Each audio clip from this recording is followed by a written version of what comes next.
All right. Good morning, PT Breakfast Club. Dave's out on a run. Did you get that on Instagram? No, I didn't tagging me on. He's at mile 1 of something like a half hour ago. So Dave's probably running back.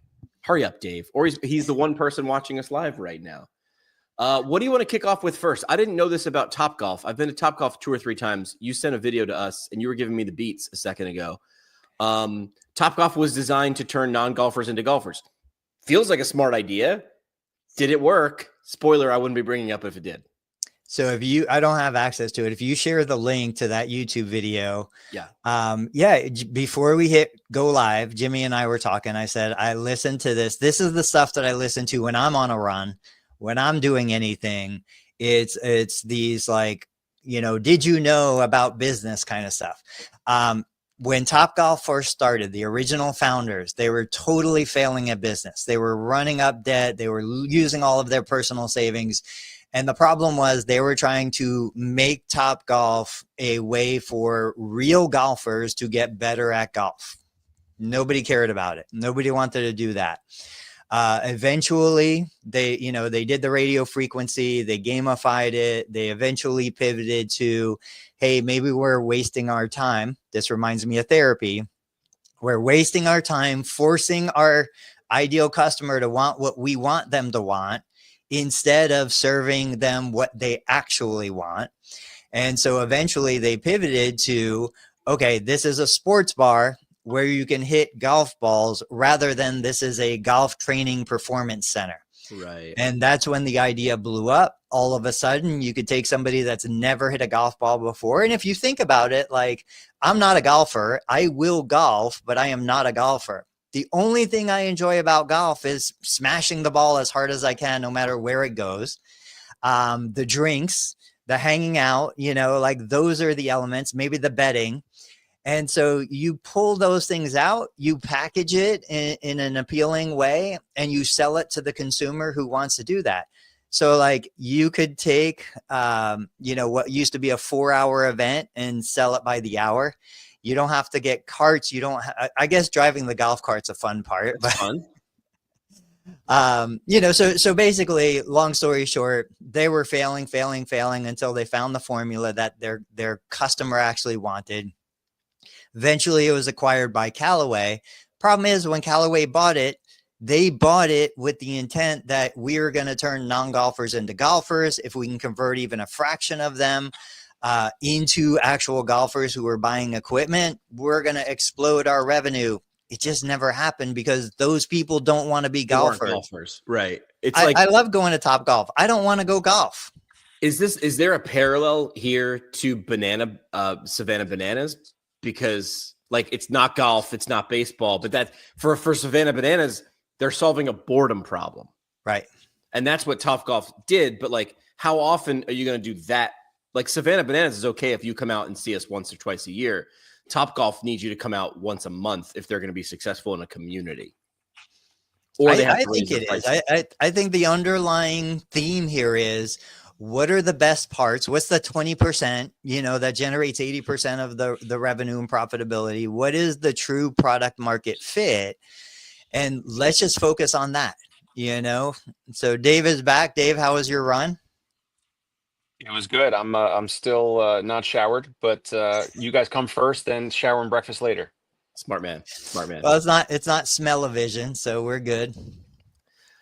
So I had to steal this strategy if you want to kick this off. Or wait, we had something else we were going to talk about in the group chat. I always forget. Well, we were going to talk about Mills, but let's do steal this strategy. So the steal strategy is a quick one, and it has to do with donuts. I do not live in a place that has Krispy Kreme right now, but someone taught me this weekend when I was traveling that there is a hot now sign. Are you familiar with the Krispy Kreme hot now sign? Tony? No. Tony's not. That's Yes. good. I wasn't. Dave is. All right. So how do you explain the hot now sign at a Krispy Kreme donut? So if it's lit up, I think more people potentially pull over because, listen, I'm maybe some family members say I have a sweet tooth. I don't go out of my way to buy sweet stuff, but Right. if it's there, I'm on the road with my family visiting South Jersey, and like here, like a lemon icy cake, Yeah. So Okay, so the Krispy Kreme sign, if it's lit up, it's like it attracts the way that a bug zapper attracts bugs. It will attract a human that has had Krispy Kreme donuts that are hot, because there is a big difference between when they're hot off the press versus 6 or 12 hours later. Correct. So it is literally, quite literally, a neon sign that is in the window that is not lit unless they're like donuts are rolling off the line. So they're not making donuts as much as I wanted to believe the Dunkin' Donuts commercial. Time to make the donuts, right? But it's quite literally a beacon. And then I believe this is a smart move if you have the app. Yeah, here it is. This is exactly what it looks like. It's hot now, but it's off when they're not making donuts. So you drive by and you're like, hey, bro, hot now. I'm picking up a dozen and coming back to the office. So they're pulling levers of psychology. And they're saying like, why is it? Why does it work? Scarcity. It's better hot. It's hot now, but in 20 minutes, it might not be. It quite literally is a Pavlovian trigger. It's the bell that is making your mouth water. FOMO and ritual. It's like, hey, I brought them in for the office. People like us do things like this. This is what we do. When they're hot now, we bring them into the office. And visibility. It makes the invisible visible. So how could healthcare or PT clinics steal this? And I wanted to do something with a rep counter. Imagine you had an analog. We're going to talk about analog and paper in a digital world with AI. But imagine you had a clinic. I got a buddy who has a clinic up the road on a decently busy road. And you had an analog counter, like the flip down counter. You could do a digital too, right? Digital billboards are expensive, but they're not that expensive. Could you have some sort of metric like squats, deadlifts? Could you have a group goal in the community to get to 10,000 squats in a month? And if we do, we'll help buy a new park down the street. So what you're doing is you're removing the black box mentality of there's a PT clinic over there. What happens? PT. You can't use the word in the definition. What's PT? I don't know. Stuff. They do a little of this rubbing and then they make you move and they do bridges. This makes the invisible visible, and I like it. It actually builds curiosity, especially for people driving by. What is going on in there? The best marketing you didn't have to pay for is you're having people do that. So the community challenge would be nice. 10,000 reps this month and we'll donate to a local cause. You're probably going to donate to that cause anyway, but now you're helping people help you earn that thing. And it makes the clinic feel alive. Like, could you have this hot now mentality? PT is happening here outside of the clinic.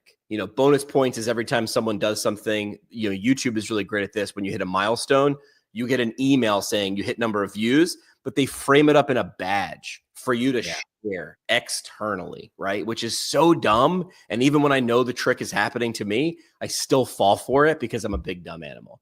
So how could you steal the hot now strategy from Krispy Kreme?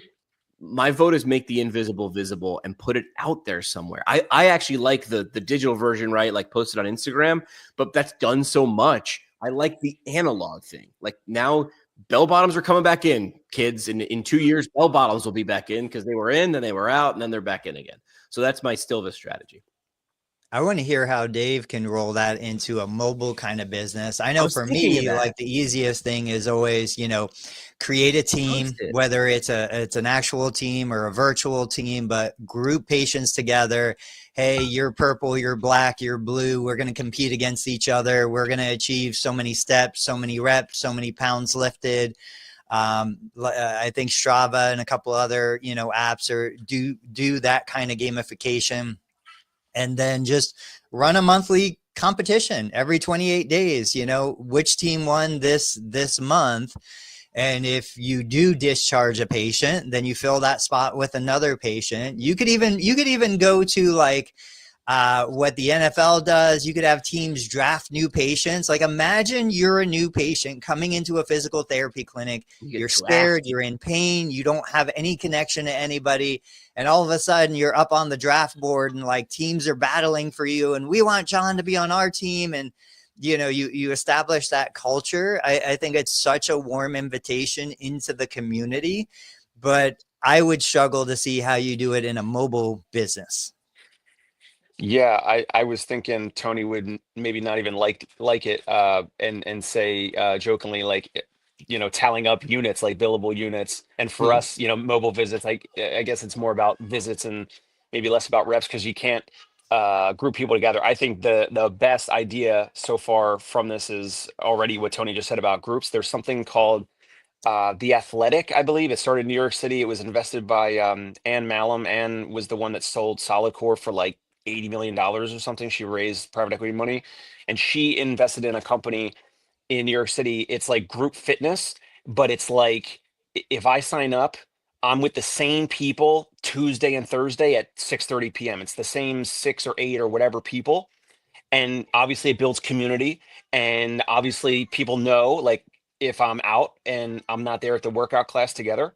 So I think the grouping patients together actually would be a great idea. Then you could, maybe you could uh, group people together based off of like conditions or diagnosis or whatever to make sure it's somewhat even or fair or whatever. But I think the group thing, like at Tony's clinic, Tony, do you think it would be, if you were to do this, would it be, groups of 2 or 4 or 6, or like what type of number would that even like, how would it even make sense based off of like your volume?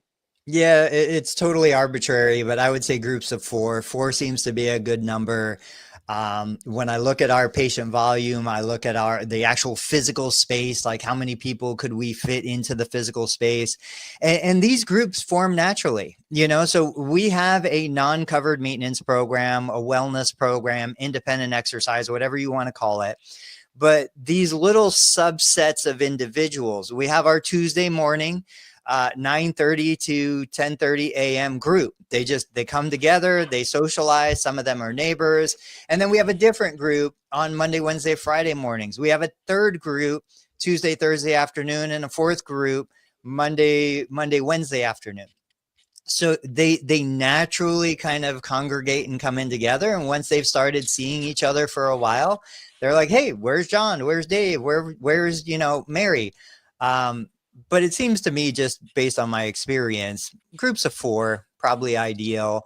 I would do 20, 30-minute sessions. I'd get them out of here. I shared that video with you guys. I don't know if we want to show it, but the one of the features mentioned in that video, besides all the innovation and technology, a 10-minute session. Like, I don't even remember the name of the company, but the girl was like, yeah, in 10 minutes, I get my workout in. People don't need 60 minutes. It depends on what you are selling. Top Golf became more popular than golf because you could do it in less than an hour. You could leave whenever you want. You could hit the balls and go. You don't have to be committed to a 4-hour, 18-hole course. I played a 6.5-hour round this week because of rain, and it was a charity tournament, so we're backed up a little bit. 6.5 hours. Listen, I like golf. If golf had 12 to 14 holes, I'd be more apt to play. When I hit like 15, I'm like, I turn to my best friend most of the time. I'm like, how many more holes we got? And he's like, he'd play 36. I want to play 9, right? And I think more people are probably like me. Yeah, but I'll play 9 on an executive. I would rather do 6. 6 holes on a par 3. I'm in heaven. Like, let's go get a drink now and hang out. There's the tournament we do. It's the PT Breakfast Club Invitational. 6 holes. You cannot start hole 2 until you finish your first beer. So you finish a 6-pack and 6 holes in 49 minutes. Let's go do it down in Florida at the indoor facility. What, 6-pack per person in 49 minutes? A beer a hole. We call it, but a 6-pack in an hour. That's chugging.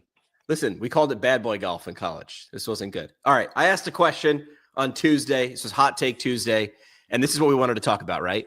Yeah. And I've brought this up before. It sounds like I'm nitpicking, and maybe I am, but that's what I do. I'm a professional nitpicker. Everybody in PT seems to hate mill clinics, but nobody can point to one.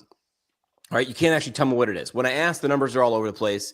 Is it the number of locations, the volume of patients, or is it vibe? Is it cookie cutter, right? So is it objective? Is it subjective? Do you only know it when you see it? If so, hey, touch your ear when you're in front of one. Show me one. I don't know what it is. So I was like, okay, let's create a checklist. Is it number of locations, patients seen per hour by one PT, average time spent per session? Everybody's in love, or for a while, I feel like they were in love with the one-on-one for an hour. Is it using texts or aids? Is it plan of care driven more by insurance? Like, what is it? And then how many do you need to check off of a list before you're deemed a mill? Fun fact, I had 2 different people who work for large PT organizations DM me. I'm not going to say who they were. And they were like, thank you for saying this, because that person gets accused at working for a PT mill a lot.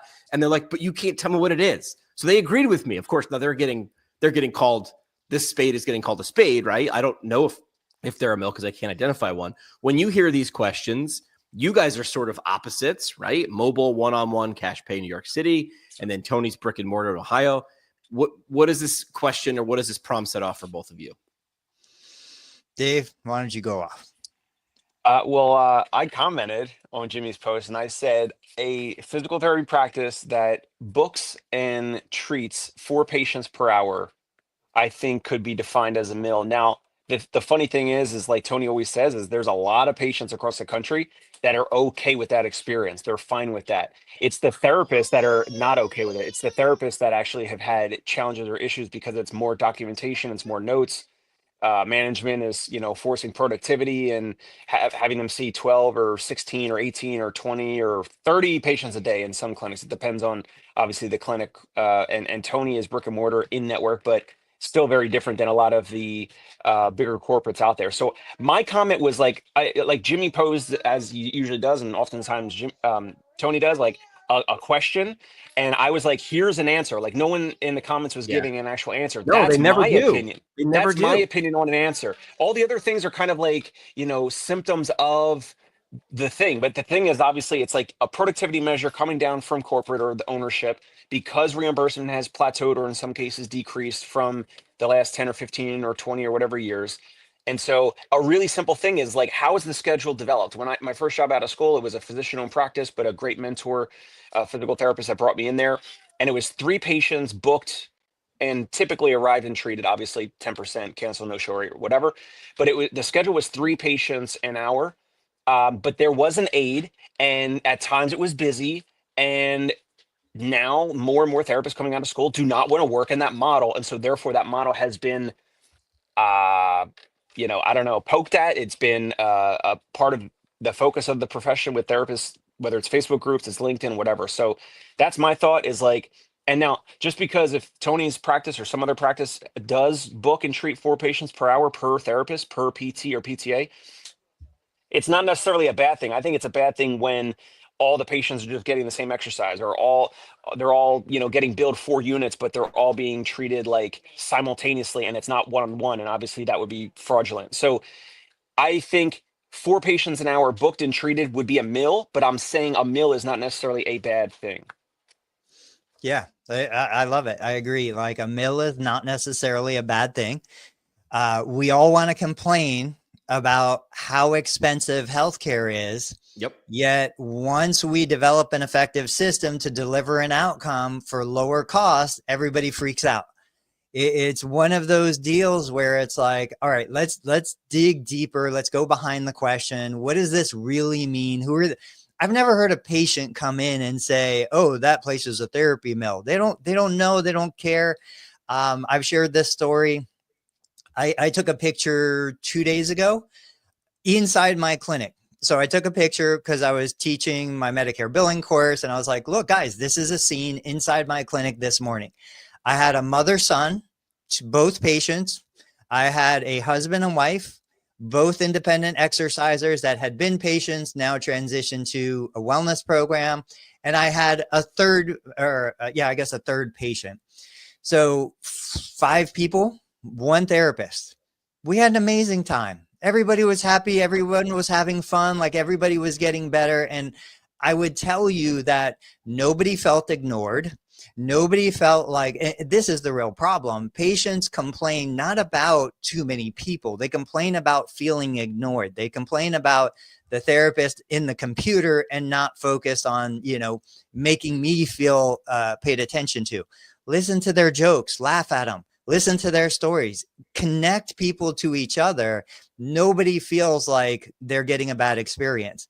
And so back to, you bill appropriately. Like Dave said, there are, CPT codes, there's one-on-one services, there's this stuff. But if you can check those boxes, you can make a person in a group feel just as special as a person in an individual setting. And I would say there's probably more advantage to that group. So to Jimmy's question, you know, what is a mill? First, who cares? Why does it matter? Second, if you're delivering a negative experience, guess what? Those patients will leave. Those patients won't come back. I can't even tell you how many people come in my door every single week saying they tried to send me to the hospital. They tried to send me to NovaCare. And I said, no, I want to go to Total Therapy. I want to go see Tony and Jeremy, you know, and we're just as busy, probably more busy than everybody else, because we will let 6 people at a time come in with 2 clinicians, but the patients love it.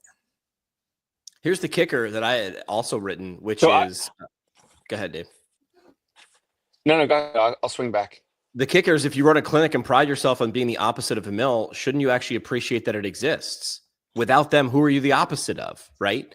But to Tony's point, I worked with someone who all they wanted to do is post about we're not a mill. And I was like, but you're talking to patients. That isn't a problem that they have. Now, that might be something for recruitment or retention. Hey, we're the opposite of this, right? But just be the thing that you are, and people will either love it and stay or hate it and leave. But don't change for that. If this is how you want to operate that way. You got to like it first. All right, I get the pushback on both of what you just said, because there are people that call us. Now, this is in the New York City area, but I'm assuming it's similar in most cities or metros. There are people that call us and they will specifically say, or sometimes we have to ask, like, oh, like, you had back pain. Like, is this the first time you had it? Like, oh, you've had it on and off for 10 years. What else have you done for it? Like, what other providers, procedures, what have you done? And if they say physical therapy, so you had physical therapy, like, why aren't you calling them? Like, I'm curious as to why you're not going back to where you were before or whatever. So some people will either directly or indirectly call us and say, I'm not going to that outpatient office, and they'll mention names. And sometimes they don't want to mention names because they don't want to, you know, bash people or whatever, but they will say, I'm not going back to that office because it was busy. It was a frenzy. They don't always say the word mill. A factory, patients, the layman term is factory. They'll say there were too many patients. I want more attention. They weren't giving me enough attention or treatment or whatever. And they were treating 3 or 4 or more patients per hour at the same time as me. So I'm pushing back on both of you, because there are at least folks that have had physical therapy elsewhere that then go on Google or Yelp or whatever. They find us online, or they ask their physician, and then want the one-on-one experience. So there are some folks that have had that and look elsewhere. And if you're not hearing that, Tony, it's because maybe they, like, the folks that wanted the one-on-one care, they're looking at your offering first, and you're not going to hear those calls the way I'm hearing them, in my opinion. I agree. Confirmation bias, like, absolutely, no doubt. You're going to get the people that want the one-on-one attention, just like the manual therapy. You know, again, you're going to get the people that want manual. They want hands-on. I might get the people who don't care about it, don't even know about it. And that's the whole idea behind find the gap in the market and go fill that gap. You know, when I was doing a lot of rehab for patients that had fibromyalgia and other chronic conditions, yeah, we tended to do more one-on-one private, you know, office, like go in the exam room. Today, I haven't been in an exam room for like 10 years. It's just understand the audience you're serving and double down. You have motorcycles in you have motorcycles in your exam rooms. That's right. Makes complete sense.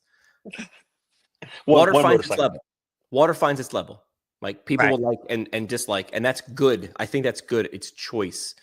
Right? And the choice is what, you know, we should, I don't want to get political, choice is what we should be protecting in this example.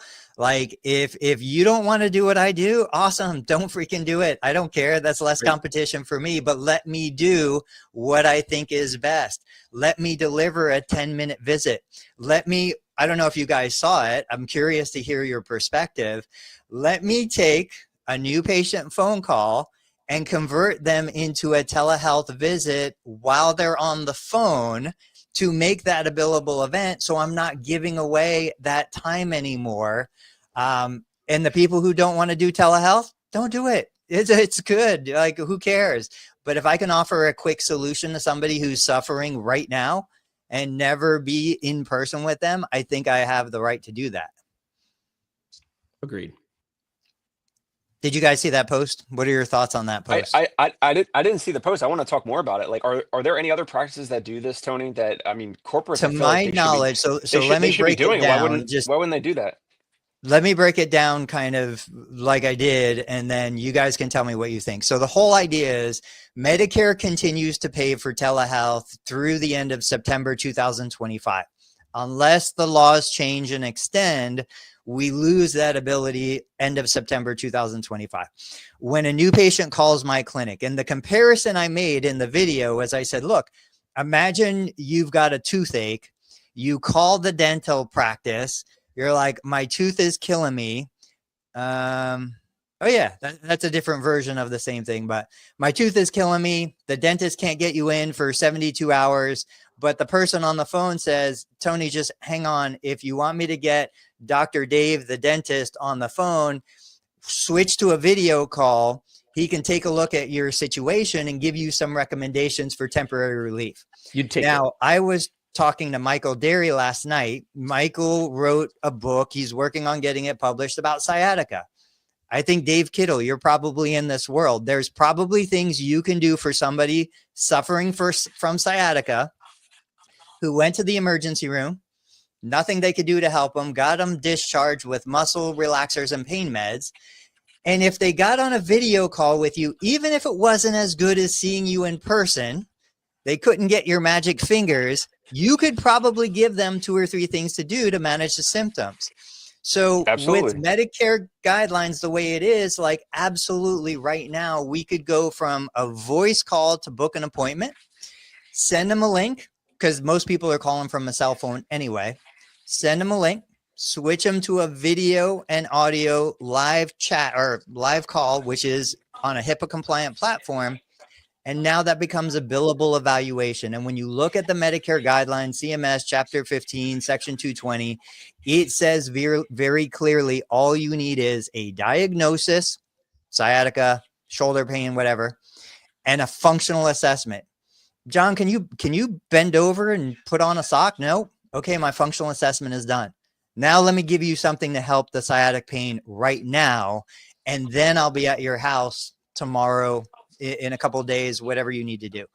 You know, like this, nobody is doing it. Nobody is considering it. Nobody is talking about it. I've shared this idea for a long time. I don't do it, disclosure, just because I'm too busy. But there are a lot of practice owners, new startups, small independents that are not too busy who could be doing this right now. Thoughts? Dave probably hates it because it has to do with a Zoom call. I think he loves it because he can use his knowledge. We did this, or I did this during COVID for folks that were like too far away outside of the New York City area. Jimmy, what do you think? Dave, you're cutting out a little bit. The audio's cutting out. I think. Yeah, I mean, we did it, but we would charge like at that time $250 up front, so they would have to have already paid $250. Yeah, and that's reasonable. I mean, it's an emergency situation. I need help right now. If Medicare didn't cover it, it would be a self-pay service. Agreed. Yeah, I mean, this is increasing to access, and the audience is going to decide. The water is going to find its level. If people hate this idea, your phone will stay silent. If they like this idea, it'll ring, or somewhere in the middle, right? Is this going to be only, right? The quote I used just the other day, only a Sith deals in absolutes. That's Obi-Wan Kenobi. I know you're Star Wars fans. So I don't think it's an always or a never. I think it's when it fits. It's really, really great. And then the next layer to this is imagine the rapport, imagine the relationship, the trust that is built right then and there, because this person has a real problem with real urgency. And you're like, hey, I realize I can't make it, get you in person right now, but I can help you a little bit. I can help you for now. And then when I'm in person with you, then we can take care of this permanently. Like that's a patient for life. That is somebody that is going to be so like deeply indebted to you because nobody else is even considering this. But this is an idea that can go out to any service professional, plumbers. Hey, I got a leaky sink. Well, it's not an emergency. I can't get out there for a week. Sure. Switch over to a video call. Show me the sink. I'll tell you what you can do at home on your own to at least temporarily fix the problem. And then when I come out there, I'll fix it permanently. Like my car is, making this weird noise. Well, let's switch over to a video call. Let me see what's going on. Let me hear it. Let me look at it. Okay, try this, and this. I'll get you in next week. Like, everybody should be doing this across all services. Computers will create a paperless world. I heard that in 2nd grade when I first was brought into computer class in 2nd grade, and we sat in front of a bunch of like Macs. And yet we're going to crack up because Tony just got a call from a local doctor's office right across the street, a hospital-owned primary care physician group, and he asked for paper referral pads. What did I miss in the story? So real quick, backstory, I've always done paper referral pads. I've done group referral pads. So like I'll get all the physical therapy providers within a geographic area, put them on my referral pads at my expense, send them to the doc office. I've done lots of different kind of things like this. And I really started to feel like, all right, it's probably, run its course. Nobody cares about this anymore. A couple of years ago, I quit sending the pads out. And so yesterday I'm sitting here at lunch, the phone rings. I know it's the doc group next door. And I'm like, I don't want to answer that. Either they're requesting medical records or they want to schedule an appointment, and I don't want more patients.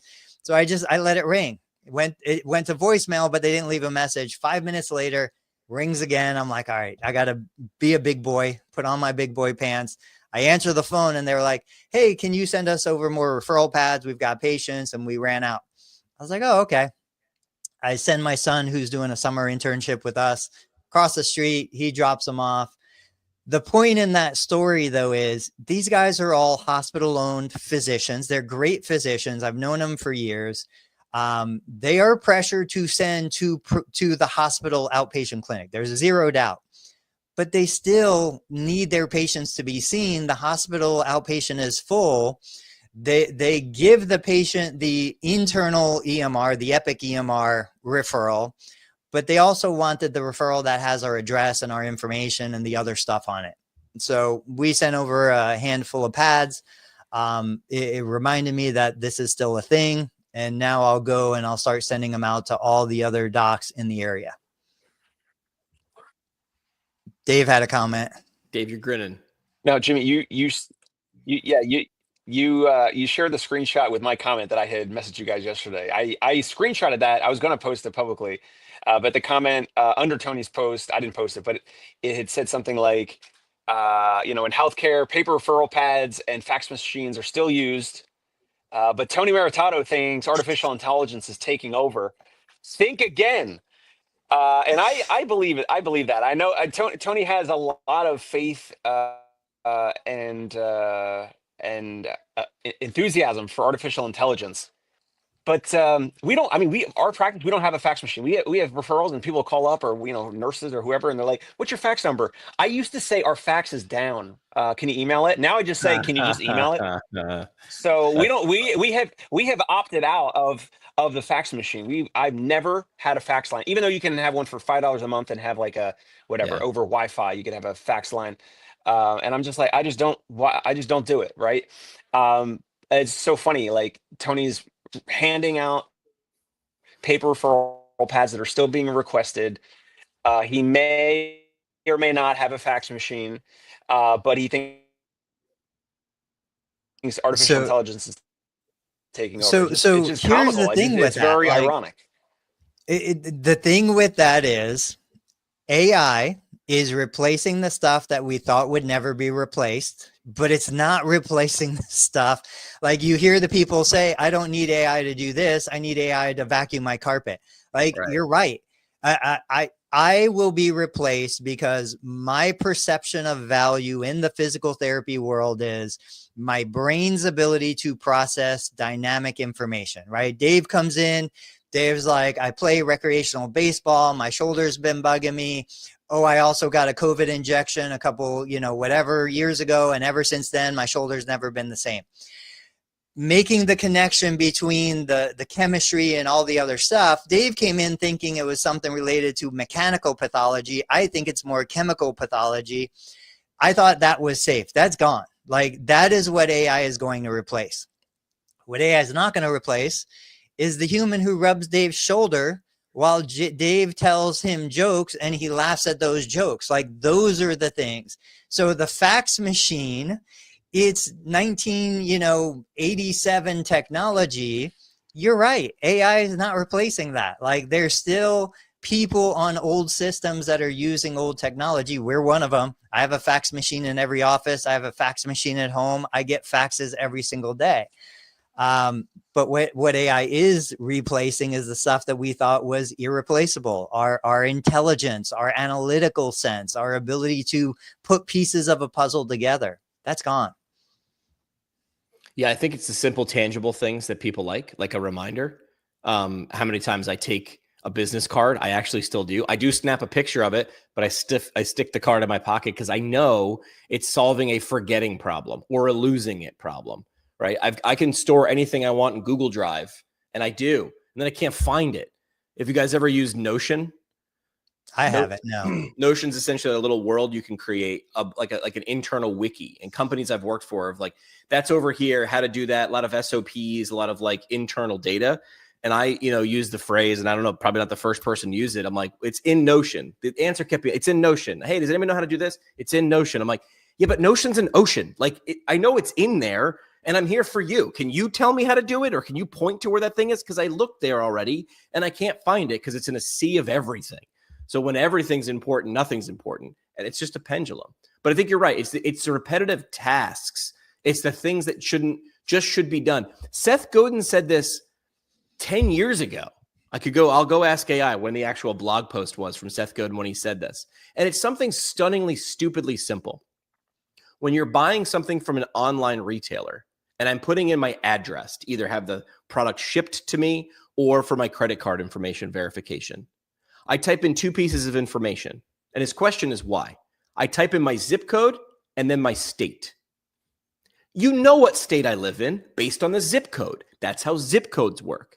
But no, I've been across very few websites in the last 25 years of buying stuff online that actually just ask for the zip code and will auto-fill the state. And now, since I read that from Godin 10 years ago, every time I do it, I get a little bit more pissed off because someone hasn't taken that experience. Now, the paper referral pad to me is just a physical embodiment of that. That's a psychological nudge, right? You're probably going to lose that or throw it away, or maybe you do actually tack it up on the refrigerator. But I think it's a yes and, right? Is AI going to take over everything? No. Hopefully it's the repetitive tasks or filling in what state I live in after I tell you what zip code I live at. So that goes back to one of the things that when I started my business back in 2001, I said, I am never going to do this. I am never going to give a patient a packet of new patient paperwork. I'm never going to give the patient a health questionnaire that they have to answer questions on and fill all this stuff out. One of the things that I do when I'm teaching my Medicare course is I go to random PT websites and I show their admission paperwork. And I'm like, why are we even asking these questions? Like, these questions have no relevance, or I can get all of this information if I get this one piece. Give me your Medicare subscriber ID, your name and your date of birth. I'll get your address. I'll get your phone. I'll get all of these other things. And we don't do that because we're so used to, oh, well, you fill out the paperwork. You answer how many times I'm asking you guys in real world, if you see a patient and you're like, do you have hypertension? No. Do you have diabetes? No. What medications are you taking? Well, I take lisinopril and metformin. And well, wait a minute. You just said you don't have those. Well, no, I don't have those conditions because I'm taking those drugs, right? To ask a patient to answer healthcare questions on a piece of paper makes no sense to me. They're not equipped to answer those questions. And you're going to have those conversations anyway. And so that's what made me rethink my whole patient experience. I'm like, look, this person pulled into the parking lot. I saw them get out of the car. Do I really have to sit here and go into an exam room? I watched them get out of the car, close the car door. I saw if they have an assistive device. I saw them come in my clinic, like they're standing at the front desk. My evaluation is finished. Let's go start making you feel better. That's what I want to work on. But I don't think we either we don't teach these skills, or we don't tell therapists like, hey, your evaluation starts at that first moment of contact. Agreed. We do it at the airport. We watch people walk. We watch people move. We analyze all of their stuff, right? The question is, well, I think the question is, how does this change? So how does that change? How does that model change? If this is the way it's always been, and these are the things that are always required. I mean, Craig's pointing out HIPAA makes facts or e-facts necessary for plan of cares when clients use insurance. Like, so is it chicken or the egg? Like, how does this thing actually change? Is it not doing it? Is it, is it the same? Is it the same question of like, how do PTs get paid more? Well, we all have to opt out at the same time, and then we'll show them demand. And my response whenever I see that is, have you tried to get 8 people to go to dinner on time and agree on a restaurant? You're going to get 100,000 physical therapists to do all something that's threatening their livelihood at the same time. I mean, that's never going to happen. So the question is, how does this ever actually progress, or does it? I think someone like Dave, Dave starts laying the groundwork. I'm shocked. I am that Dave doesn't have any kind of fact system, not even an e-fact system. But it's either going to take somebody on the provider side or somebody on the consumer side who's going to be like, no, I'm not going to do this anymore. Why am I still giving you filling out all of these forms when you have all of that information at your disposal? I think it'll only change when the people that are asking for it, so insurance companies, right, when they actually think it's either better or cheaper or more in their interest to not require it. But for them, it doesn't add anything. Like for me, like the more documentation a PT fills out or a healthcare provider fills out, the more opportunity there is to deny something. Like you're giving them ammunition. Like the line in radio that I was taught was, hand them enough microphone cable and someone will hang themselves with it. Let them talk. They will talk themselves into a box. I want to go to Dave and the guy he was talking about. But last thing, closing thought on that topic. I literally tell therapists, I'm like, look, you've got a CMS 1500 claim form. You've got all of these forms or all of these fields. Leave them blank. Do not put something in a field that isn't absolutely required. And when you're doing an evaluation, guess what? More information doesn't help justification. Do not give them anything that isn't absolutely required. Because to Jimmy's point, like all that is increased justification to say, well, wait a minute, you said this, if this is related to that and that ties into that, and then the other part comes in, that's not a covered benefit. You give them the bare minimum to get the job done. So I know Dave's not getting a good connection. Galloway. Yeah, I've seen this guy. I don't even know his backstory. Like he showed up on my algorithm probably because 10 people that I follow watch him, but he's got some unique thoughts. And you said you agree with 50% of what he says and disagree staunchly with 50% of what he says. So what is it that you disagree with? Let's put that on hold because Dave was the one that brought it up first, right? Right.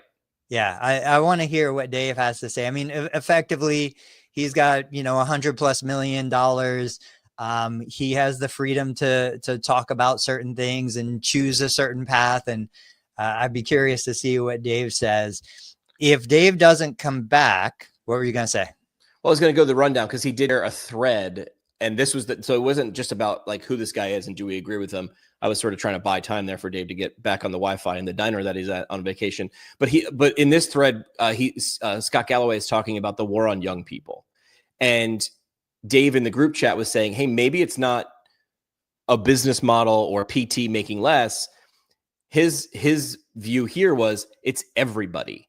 So since 1974, the median labor income is up 40%, but the S&P 500 is up 4,000%. So essentially he's saying the contract was work hard, go to school, grind, play by the rules, and of course you'll do better than your parents because that's the way it was for a couple of generations. But today's youth or today's worker makes less than their parents did at the same age, even with a college degree. So deeper in debt and lower income. So we got bamboozled. So he's essentially saying that it's not a resource problem, it's a values problem. We have to fix it, but all these things that he lists is not a me fixing it for myself problem, expanded public college access, reforming tax code to reward labor, loosening zoning to lower housing costs. Like all these things are things that a municipality or a government would need to do. Because right now, in 83, 60% of 30-year-olds had one child. Today it's 27. So like we've halved. And this is not a we're sterile problem or people don't enjoy sex. This is, we understand math and we're saying, do I want to be child poor? Like, do I want to be able to really take care of one kid or sort of okay take care of, 2 or 3? Housing prices have 3x since 1963. Student debt is over $1.3 trillion. And depression, self-harm, and loneliness. So we're poorer, we're more unhappy, and we're more in debt than the people before us. And I think over the last couple of years, they've charted the average life expectancy has actually gone down, even though we're smarter. Why is this happening? And depending on who you talk to, they'll list the reasons why it is. But they're saying, look, who benefits from this? Well, older Americans, people 70 and up, got rich, but then closed the door behind them to secure themselves. So those are the people that were in power. So over 70s now hold 30% of U.S. household wealth. That's up from 19% in 1989. That is a big, big difference. The example here is Harvard's endowment has grown 500% since 80, but their freshman class hasn't changed. So they've gotten richer, but they're not helping more people. I would push back on the Harvard thing. They sort of like research a bunch of things that they sort of give away to the world and cure different things or figure things out. So essentially he was, Dave's reason for pointing this out with Galloway was, is it a we doing it wrong problem, or is the system sort of stacked against us? And PT and healthcare is not immune from all of this in every industry, no matter what you are. And so my issue with all of that is that is a very victim mentality. That is a, hey, it makes you feel good because you're failing, and I'm going to give you all the reasons why you're failing, and you're going to blame all the successful people for your insecurities and your failures. That doesn't help anyone. That doesn't help anything. I'm sure every generation can make the same argument in some capacity for that. Like, the reality is there are successful young people in this world. Just because more are not successful doesn't mean that the system is stacked against them. And if you're going to cherry pick a whole bunch of stats on one side, let's cherry pick a whole bunch of stats on the other side. Right. And so this is the fundamental problem that I have with his general content. I like him. I like his ideas. I've watched him on My First Million podcast and a bunch of other shows. I just try to balance the propaganda, with what the value that he might be able to deliver to some people. He's kind of crossed the tipping point for me. I don't even click on the interviews anymore because it's just too far down that victimhood mentality. I do like identifying a problem. Like, hey, listen, there are some things out there that are set up where if you try to fight against it, you're going to lose. So don't fight that. Like, figure it out somewhere else, right? Like, I did the math a few months ago that said I was paying off my student loans at a pretty good clip, well above average. And I did the math and said, if I paid $72,000 off at the interest rate I had, I was going to pay $250,000 over 10 years. $250,000, $180,000 in interest on $70,000. So I did the math that I'd rather be poor for 2 years and not go on vacations for the next 2 years. Jimmy in 20 years is going to appreciate that. Like, that wasn't the way, 2 generations ago, right? People talked all the time about working a summer job to pay off college. Well, I could just get pissed off that college is expensive, but I signed into that. So I decided to be poor now and worked extra now. And I didn't, and I'm not going to, it's not the give up the latte a day, whatever. It was, no. It was bite very, very hard on your bank account and understand that you want to make sure you're secure. I understand what he's saying here, but I agree. And, sort of both sides understand how the game works. The game is get people riled up. If they're riled up, they love or hate you. And both of those things are good for business if you're in the attention business. Yeah. And I've played the game the other way. I've put out posts where I'm like, I understand everybody. I just watched a little video clip where they were showing like a McDonald's commercial, and you get 2 Big Macs and drinks and fries for $2.58.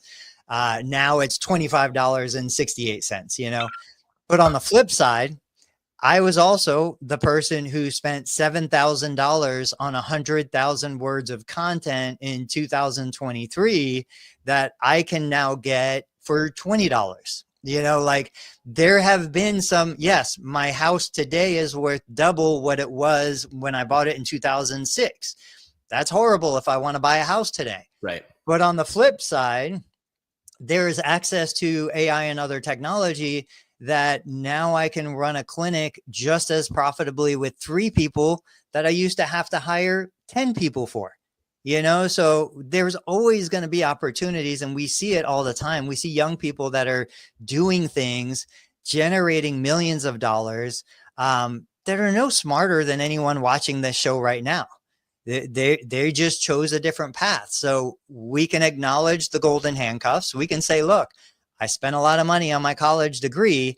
I know that I've got these responsibilities, but if finance is important to me, financial security, financial independence, then maybe I'm going to go where the money is. And then I can come back to the thing that I'm passionate about. Like, we all have to clean a toilet at some point. Nobody loves cleaning a toilet, but it's just something that needs to get done. So go do that and then come back to the thing that you love. You had a post the other day about love, and the way to get work-life balance is to work on something you don't care that much about, and that pissed people off. Tell me why you wrote it, and I sort of agree with you. Yeah, like, I mean, how all this fantasy about like do what you love and you'll never work a day in your life, total BS. Like the best professional athletes spend the majority of their time doing things they hate just so they have a fraction of the time doing something that they love. But, you know, if I don't want that emotion to control my existence, like the highs and the lows, if I want to cut some of those peaks and troughs, you do something you're good at, but maybe not something you're crazy passionate about. Like I'm good at this, whatever, accounting. I've got a mind for organization. I don't love accounting, but I can do it. I can do it well. I can make a great living at it. So I spend my time making my money in accounting, but then on the side, I have my passion. I always say cooking. I love cooking. I cook every day. I cook 3 meals a day. I'll cook 6 meals a day. I would never want to open a restaurant because I will immediately hate cooking when my mortgage and my livelihood is tied to cooking. And I'm not cooking because I love cooking anymore, but I'm cooking to make money. That is the worst thing to possibly do. Right. So if you love helping people, maybe helping people for money is not the thing you should do, you know, and go do something else to fill the bank account. I told this story before. When I was in college, I was like, you know what's cool? Bars are cool. I want to own a bar.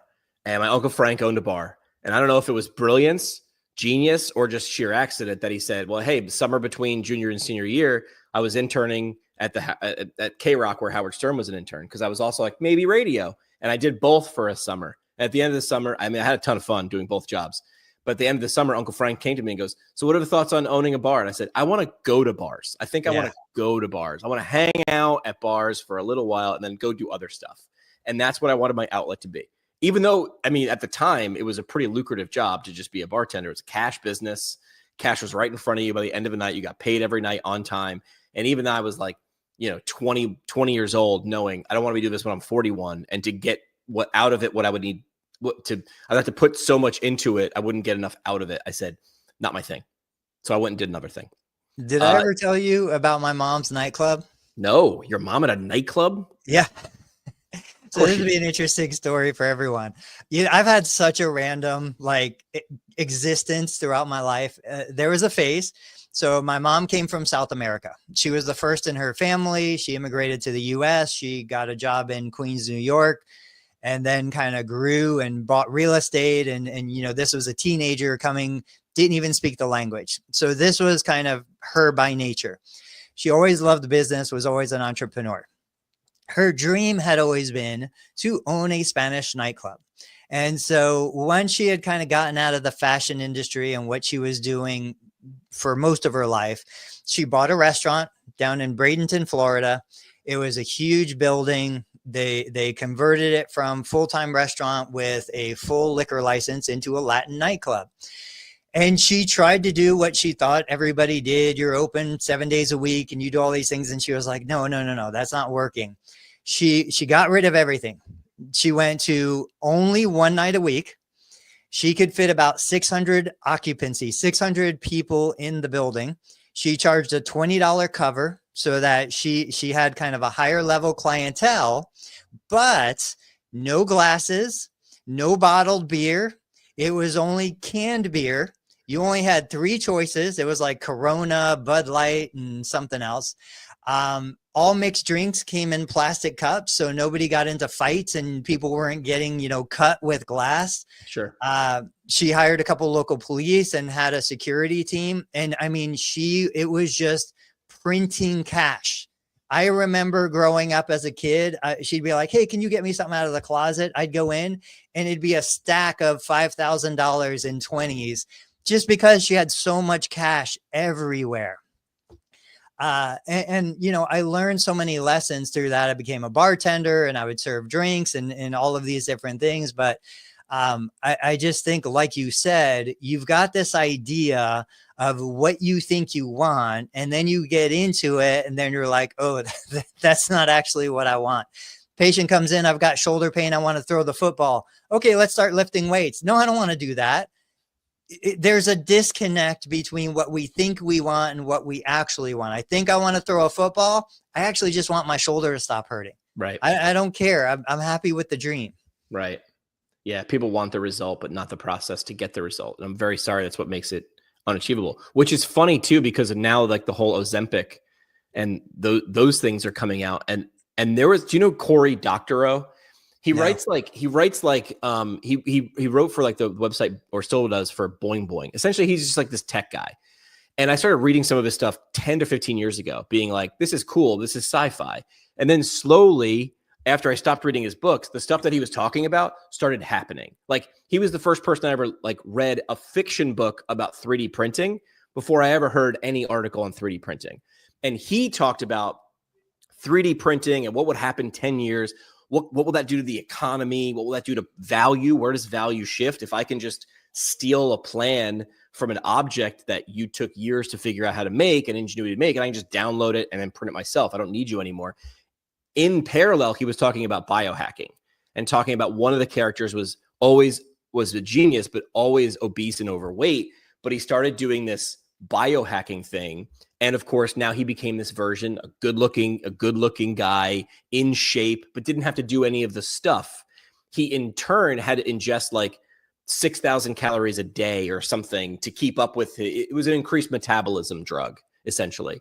But what that did to his life in the later years was not good. And I'm looking at this saying, these people, same parallel, they want the result, but aren't doing the work. But they're like, well, I can get a pill or I can get a shot and I'll get that. Yes. We talk about my right. I have the right to be in shape, but not the responsibilities. And this is political, or this is just math. Yes, you get rights. What people forget to talk about is the responsibility that you are actually that you owe to that, whether that be political in government or biology. Yes, I'm injecting something and it's going to make me lose weight. What else are you responsible for that it's also going to be doing? I think people rush in for those rights, the outcomes, and they don't stick around too long for those responsibilities. Or when the bill comes, when the check comes due, they don't want to pay it, of course. All right, so Dave's somewhere in a diner in South Jersey. You want to do parting shots? Yeah, let's do it. So, Larry Benz, I just saw his article. He's talking about Ozempic and how, what the role physical therapists are going to play in that whole weight loss Ozempic world. If you're not, my parting shot is, if you guys aren't out there, like, seeing what the thought leaders are talking about inside and outside the profession. I was on an interview yesterday with Neil Trickett from Practice Promotions, and we talked about, who do I follow? Who do I look at? I don't look at anybody within the field. They're great. I want new ideas, fresh ideas, different concepts. So I go outside the profession of physical therapy. I look at other business models and I reflect on that. And I think about how we can bring those concepts into what we're doing to deliver a better patient care experience. So don't be afraid to go outside of PT.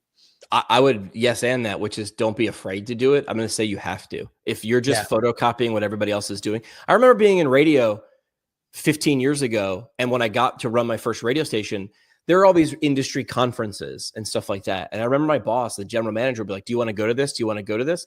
And I got to be like, I was like, "No, I'm figuring it out here. I'm watching commercials and figuring out what huge corporations are doing." And then I'm stealing that idea, or how can I, or even just understanding it. Even I didn't steal everything that I saw because it wouldn't fit, not because I was too proud to steal something, right? I got a lesson early in my radio career, and it doesn't matter that it was a radio lesson, which is good artists borrow, great artists steal. Like the thing that you're thinking about stealing, but you don't want to, they stole it from someone else. They stole it from someone else in a different industry. Staying within healthcare or PT you will not find those ideas unless you're stealing from somebody who's already stolen from outside, and that's stealing from outside by proxy. We're back on Tuesday. Dave will be probably off vacation somewhere not on the Jersey Shore. Take a listen and subscribe to everything. What do you got going on this weekend, Tony? Anything good? Oh man, kids are getting into sports, already. Like the next year hasn't even started, and we've got basketball, we've got baseball, we've got some football starting. What about you?